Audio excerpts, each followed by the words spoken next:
Have you ever wanted to be more self-sufficient, but also stay on budget? Well, go ahead and head out to your local Walmart and grab one of these plastic drawer sets. Then get yourself some good quality seed starting mix and go ahead and moisten it up. A lot of the times when it comes out of the bag, it's super dry and you can't really do anything with that.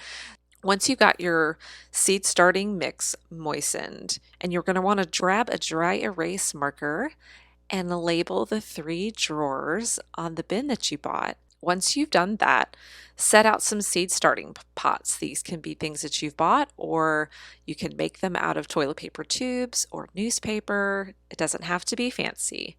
And go ahead and fill them about 3/4 of the way up with some of that moist potting soil or seed starting mix. You're going to take some seeds of your choosing and you are going to place a seed or two in each of the pots. Now, and then take a few popsicle sticks and label them with what the seeds are. Next, you're going to take these full seed starting cups and you're going to place them inside those drawers. This is so perfect. The drawers are plastic, so you'll be able to water them right in the drawer and place them in a sunny spot, or at least a place that gets partial sun. And before you know it, just wait and see, you'll come outside and you'll find that you have some seeds that are sprouting and plants that are growing. It really is kind of like magic. Grab one of these 3-drawer bins from Walmart and we are going to dress this up. I picked up some half-round pieces of wood and I need to cut them down to roughly 4.5 inches each.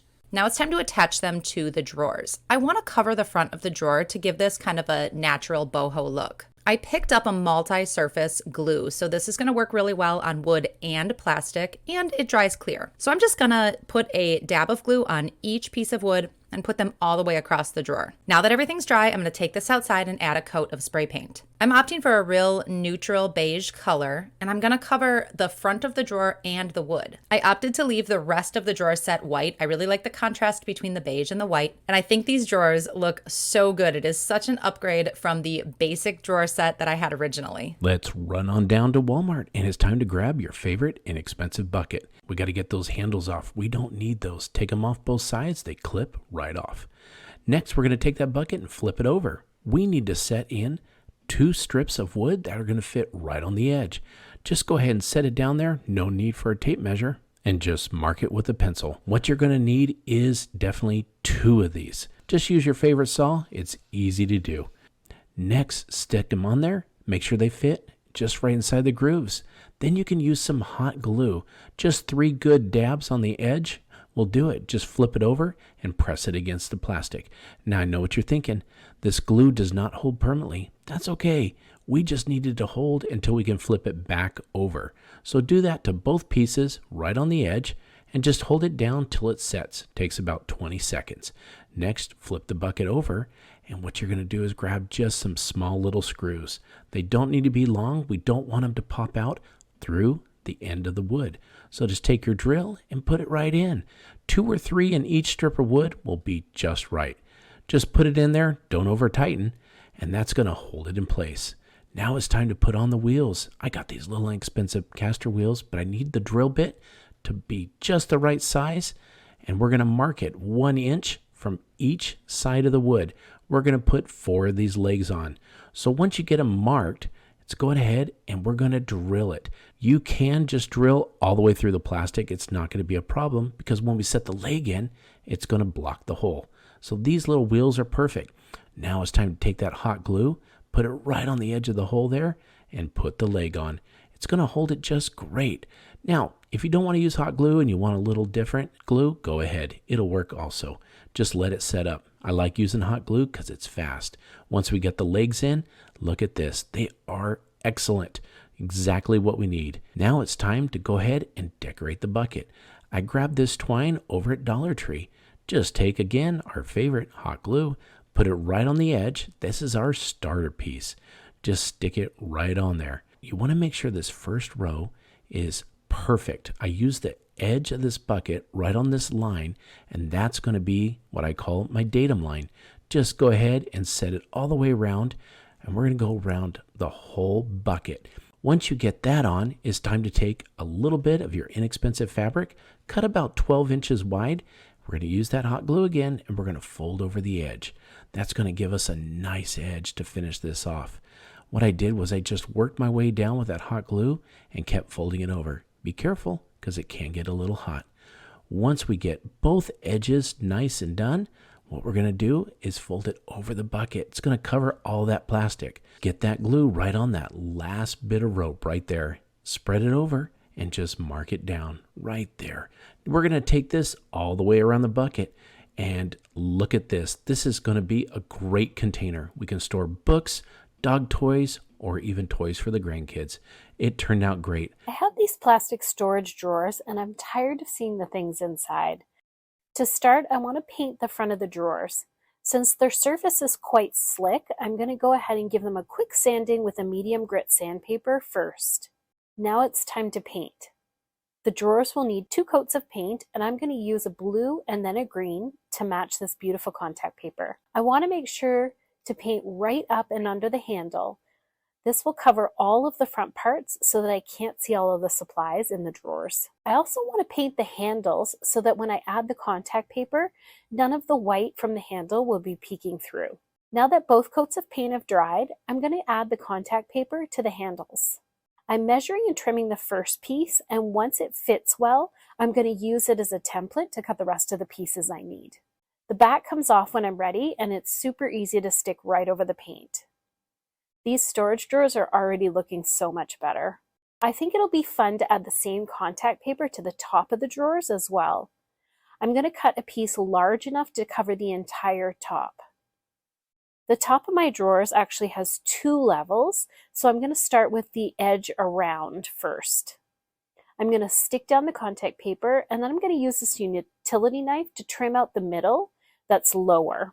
By running the knife around the edge, I can trim up the paper as well as the edges. With the edge piece done, I want to fill the middle as well. I'm going to lay down a smaller piece of contact paper and then use the same utility knife to trim off the edges.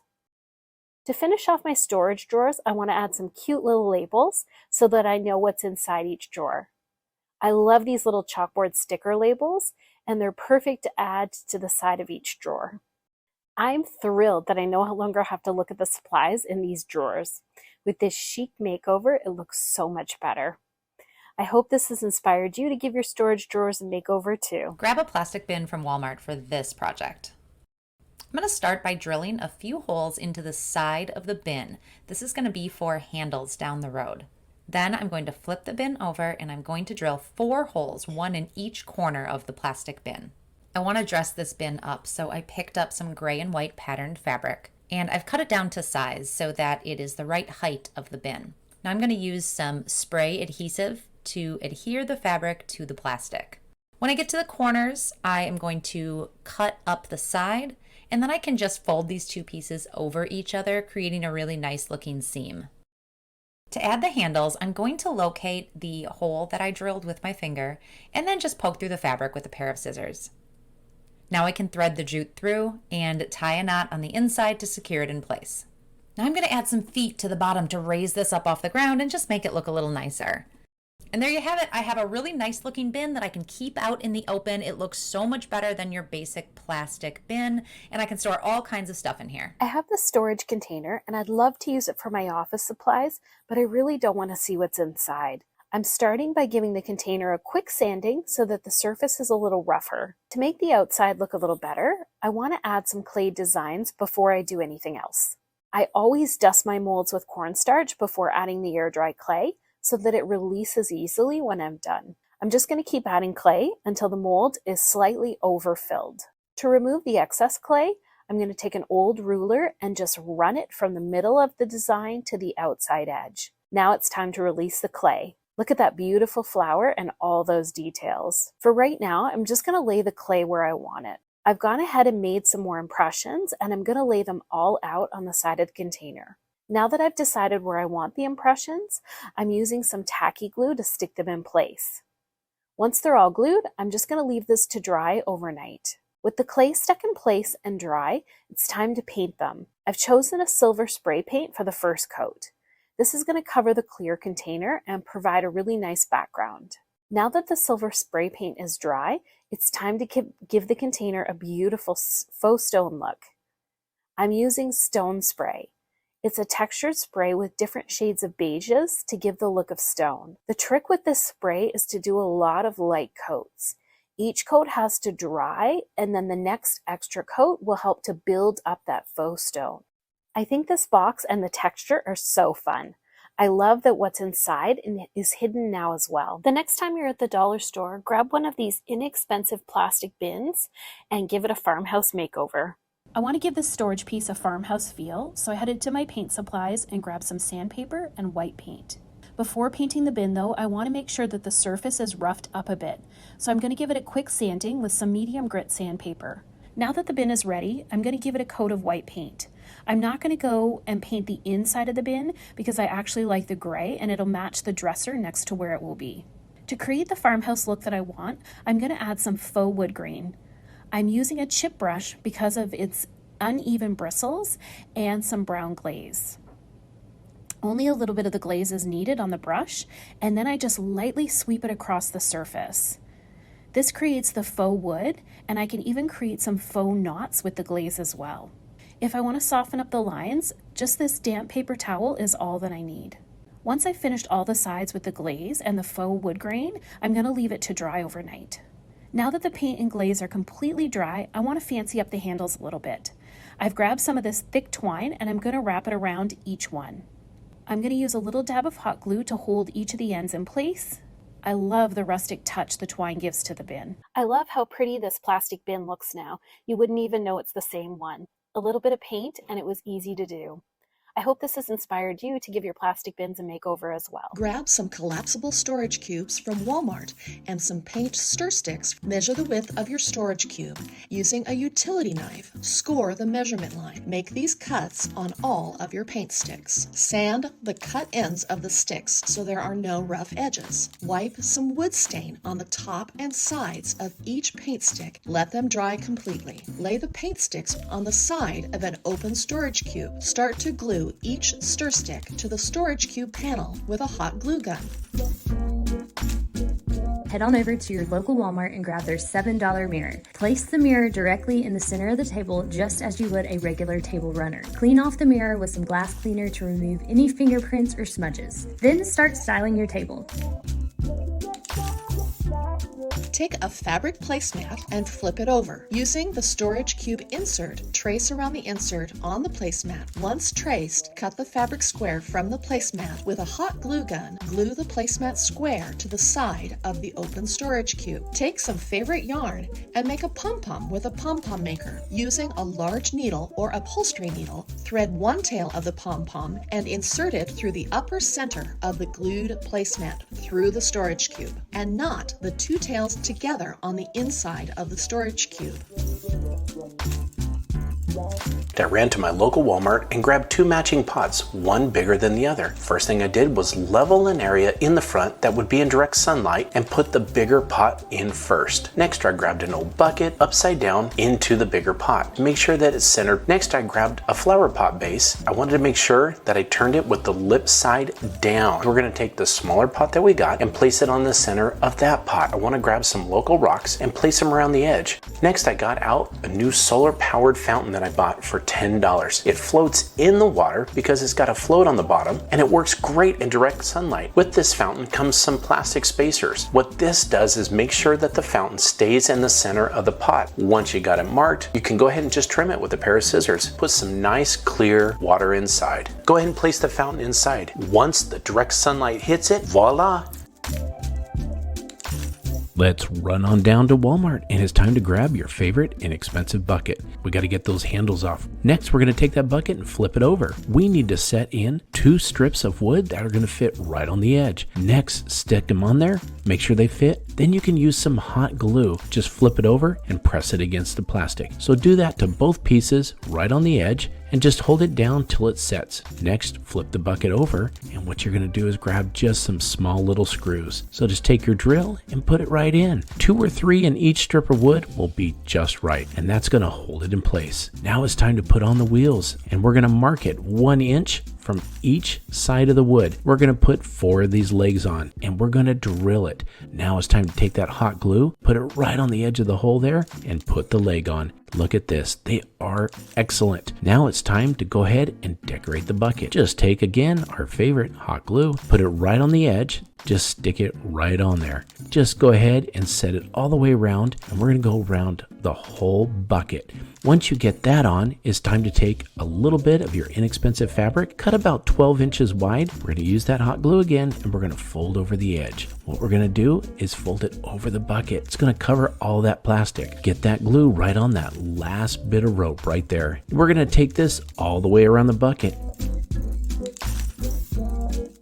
You want to pick up 2 bowls. Make sure they are ceramic or glass and that they are heat proof. I took them home and I'm going to give them a coat of spray paint. Once the paint is dry, these bowls have a really nice textured look. I'm just going to use some really strong glue to adhere them together. In the top bowl, I am going to add 3 wicks. I'm just going to use a little bit of hot glue to secure them to the bottom. Then I'm going to grab 2 wooden skewers and wrap the wick around the skewers. This is just going to hold everything in place. Great way to make your own candles is to reuse existing candle wax. I have a couple of these Dollar Tree tall pillar candles, and I'm going to place them in some boiling water. Now make sure you're wearing gloves. These can get really hot, and I'm just going to gently boil this until all the wax is melted. Pour the wax from all the candles into a metal container with a handle. I'm opting to add a little essential oil for some scent, and now we're just going to pour that melted wax. Then you're going to want to walk away for about 24 hours. When it is completely set, you can trim the wicks down and use your candle. Let's create an anthropology dupe. So I'm going to grab a couple different styles of this pretty paper and I'm going to cut it into 4-inch squares. Now I'm going to paint a thin coat of Mod Podge onto a white ceramic tile. Now I'm going to press these 2 together, seal them in really good, get any bubbles out. Now I'm going to come back and add a top coat of Mod Podge. I'm going to repeat this with about 35 tiles. I cut a piece of plywood to size and I'm going to paint the top using a white chalk paint. Now I'm going to place a full-length mirror right in the middle. Now to attach the mirror to the wood, I'm using Gorilla Glue. Once I've got the mirror down, I'm adding this board and some weight, and I'm going to let this set for 24 hours. Now I'm going to dry fit the tiles into a pattern around the mirror. For the corners, where I have a little bit of a smaller space, I'm actually just going to use a square of paper. So the first thing I'm doing is adding a little bit of water to the wood with a paintbrush. Now for the tiles, I'm using Gorilla Glue again, and then the 2 are pressed together. And I'm going to let the whole thing set for 24 hours.